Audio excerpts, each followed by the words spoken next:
కేసీఆర్ ఆనవాళ్ళు లేకుండా చేస్తాం, కేసీఆర్ ముచ్చట లేకుండా చేస్తాం. చేస్తారా? ఇవాళ మనం కూడా సభ పెట్టుకుంటే ఎన్ని అడ్డంకులు దానికి. ప్రైవేట్ స్కూళ్ళు బస్సులు ఇస్తే వాళ్ళకు నోటీసులు ఇవ్వడం, అడుగడుగున ఆర్టీఏ అధికారులను పెట్టి పోలీసులను పెట్టి ట్రాఫిక్లు జామ్ చేయడం. ఇప్పుడు కూడా సభకు రావాల్సిన వాళ్ళు 1,50,000 మంది బయటనే ఆగిపోయింది. ఇటు హనుమకొండ దిక్కు, అటు హుజరాబాద్ దిక్కు, ఇటు సిద్దిపేట దిక్కు 3 రోడ్ల మీద కూడా జాములున్నాయి. నేను అడిగిన నాయకులు ఏంది అంటే ఇబ్బంది అవుతుంది సార్, రానిత్తలేరు, మధ్యలో ఇబ్బందులు కలిగిస్తున్నారు, కొన్ని లారీలు తెచ్చి అడ్డం పెట్టాను పనికిమాలని అని చెప్పి జామ్ అయిపోయి అక్కడనే ఆగిపోయింది. నేను అన్న ఇంకో అర్ధగంట ఆగి మాట్లాడదామంటే మా వాళ్ళంతా ఉండి లేదు మనోళ్ళు దూరం పోవాలి, ఇక రానోళ్ళు ఎట్లా అందరూ మనం మాట్లాడి సభ ముగించాలని చెప్తే నేను వేదిక మీదకి వచ్చిన.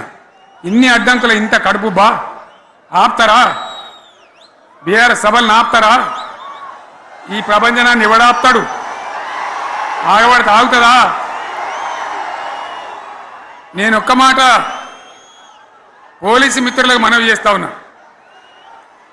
ప్రజాస్వామ్యంలో ప్రజలకు అడిగే హక్కు ఉంటుంది, తప్పకుండా అడుగుతారు ప్రజలు. ఈ అడిగే హక్కును సోషల్ మీడియాలో బీఆర్ఎస్కు సోషల్ మీడియా వారియర్స్ ఉన్నారు, వాళ్ళు బ్రహ్మాండంగా పనిచేస్తున్నారు, ఖచ్చితంగా అడుగుతున్నారు ప్రజల తరఫున. ఇంత అన్యాయం జరుగుతుంటే చూడలేక సోషల్ మీడియాలో పనిచేసే తెలంగాణ బిడ్డలు ఇది ఏమన్యాయమే ఎట్లా అని చెప్పి ప్రభుత్వాన్ని ప్రశ్నిస్తూ ఉన్నారు, ప్రజలకు మద్దతుగా నిలబడతా ఉన్నారు. వాళ్ళ మీద కేసులు, వాళ్ళని పట్టుకపోవడు పోలీస్ సోదరులను నేను అడుగుతా ఉన్నా.